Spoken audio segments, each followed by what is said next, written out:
Hello students, आज एक और क्वेश्चन का आंसर बताने जा रहा हूं आपको। जो क्वेश्चन मैंने आपसे पूछा था एक वीडियो में, क्या था वो क्वेश्चन पहले याद दिलाता हूं। क्वेश्चन था ये कि अगर एक मिनट थोड़ा सा पेन चला लिया जाए, तेरा पेन सेट हो गया। हाँ, क्वेश्चन था ये बच्चों आपसे कि ये एक सर्किट है। इस सर्किट में मैंने आपसे बात की थी कि जनरली ये कहा जाता है कि यहाँ आउटसाइड इलेक्ट्रिक फील्ड जीरो होती है, लेकिन एक्चुअल में नहीं होती है। इसके लिए मैंने इसको जूम करके बनाया था, अगर याद हो। और मैंने ये बात बोली थी कि अगर अंदर इलेक्ट्रिक फील्ड लाइंस हैं और आपने ये कोई एक लूप इमेजिन कर लिया, फॉर एग्जाम्पल मैं एक लूप ये इमेजिन कर लेता हूं, ये वाला ABCD। तो इस लूप में यदि मैं क्लोज्ड इंटीग्रल E.dl निकालता हूं तो A से B, B से C, C से D एंड D से A, चार पार्ट में यह इंटीग्रल होगा। इन चारों में अगर ध्यान से देखें तो A से B जीरो होगा, B से C जीरो नहीं होगा, C से D जीरो होगा। क्यों जीरो होगा बच्चों? यहाँ पर डॉट प्रोडक्ट 90 आएगा, मतलब 90 डिग्री होने के कारण जीरो आएगा। और यहाँ पर इलेक्ट्रिक फील्ड हम जीरो मान रहे हैं। होगी या नहीं होगी इस बारे में बात नहीं कर रहे हैं, मान रहे हैं। और यहाँ पर भी इलेक्ट्रिक फील्ड जीरो मान रहे हैं। तो इन तीनों में CD, DA और AB में A से D से A में भी जीरो होगा। ठीक है बच्चों?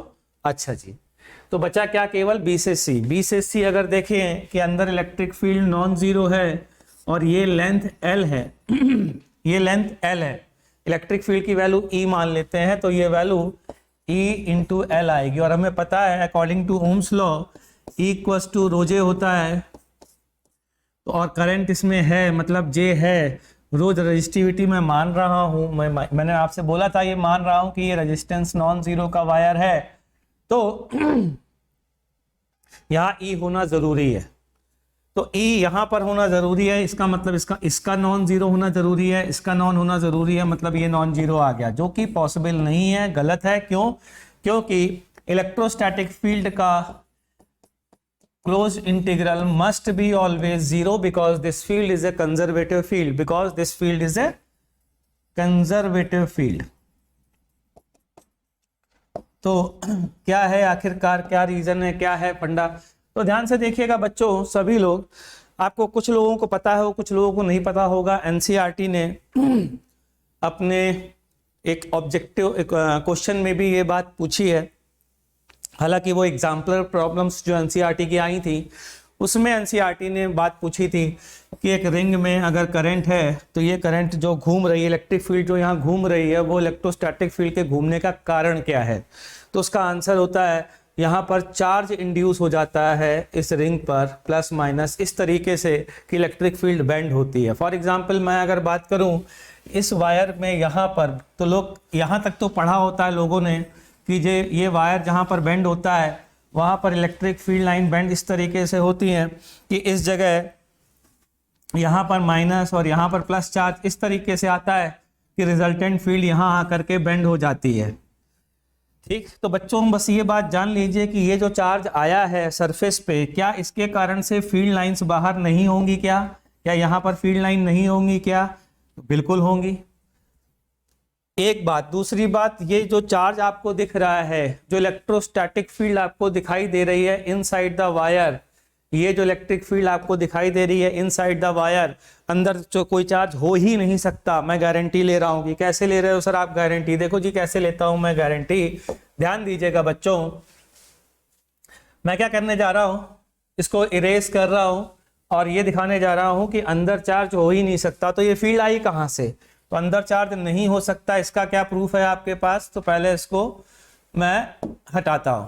ठीक है, अब वापस से पेन ले लेता हूं और अब बताना आपको शुरू करता हूं कि आखिरकार किसी भी वायर में अंदर चार्ज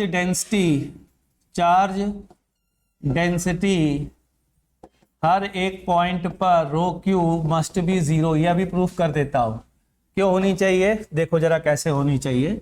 आपको पता है E इक्वल्स टू रो जे होता है बच्चों, ये सबको पता है, ठीक। अच्छा, गॉस लॉ से हमें एक बात पता है, गॉस लॉ से क्या पता है कि ये बात जो चल रही है वो स्टडी करंट की बात चल रही है, और स्टडी करंट आप सबको पता होगा क्या होती है। स्टडी करंट वो होती है जिसमें किसी भी गिवन वॉल्यूम में अमाउंट ऑफ चार्ज क्या रहना चाहिए, कांस्टेंट रहना चाहिए। तो इस गिवन वॉल्यूम में मैं अगर गॉस लॉ लगाऊं तो E dot D A equals to Q by epsilon not होना चाहिए, क्यू बाई एप्सिलॉन नॉट। ये आप सबने पढ़ा है बच्चों, ठीक है।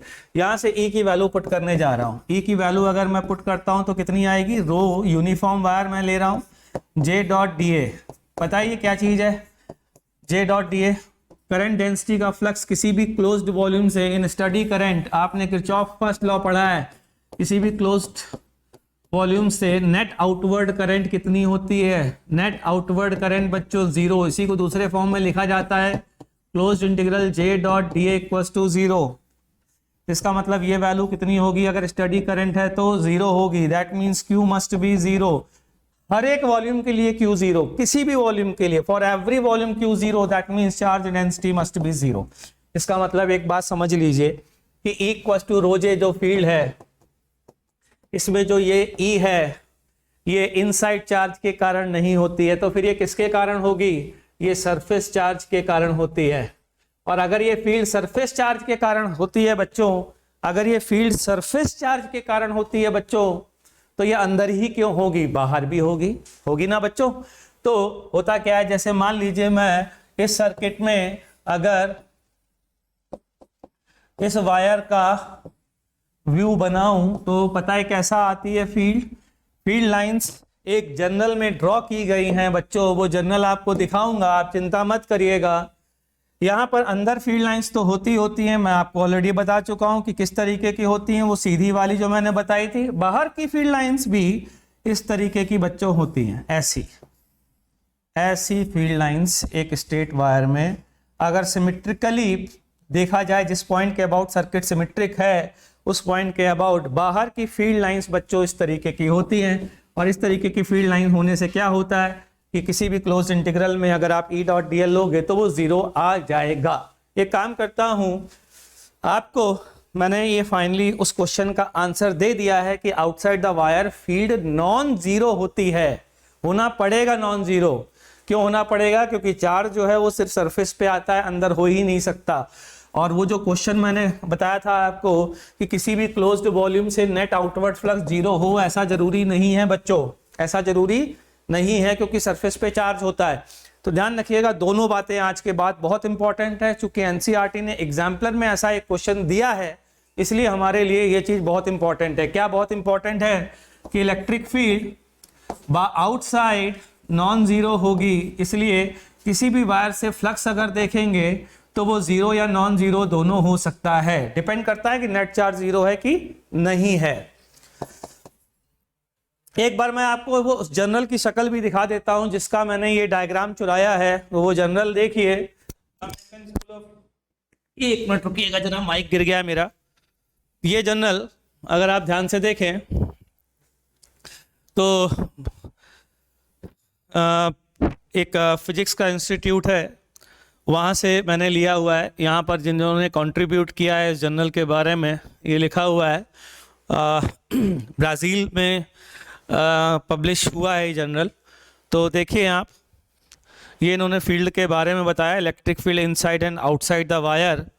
और जिसकी मैं बात कर रहा था सिलिंड्रिकल वायर, जो मैंने अभी आपको दिखाया था, आप देख सकते हैं उसकी फील्ड लाइंस बच्चों, इसी फील्ड लाइन को मैंने दिखाया था। Electric field lines along A longitudinal cross section of the wire surface is represented by the two horizontal thick lines. तो ये थिक लाइंस जो आपको दिख रही हैं, ये है वो वायर, ये, और इसके बाद जो बाहर आपको दिख रही है, बाहर और अंदर, ये आपको फील्ड लाइंस दिखाई दे रही हैं, ये इस जर्नल में शो की गई हैं। तो बच्चों, जो मैंने आपसे पूछा था वो चीज़ आपको क्लियर हो गई होगी मेरे हिसाब से, उसका आंसर क्लियर हो गया होगा। यदि नहीं हुआ है तो कमेंट बॉक्स में लिखें, और ध्यान रखें इस चैनल को सब्सक्राइब करें, इस वीडियो को लाइक करें। Thank you.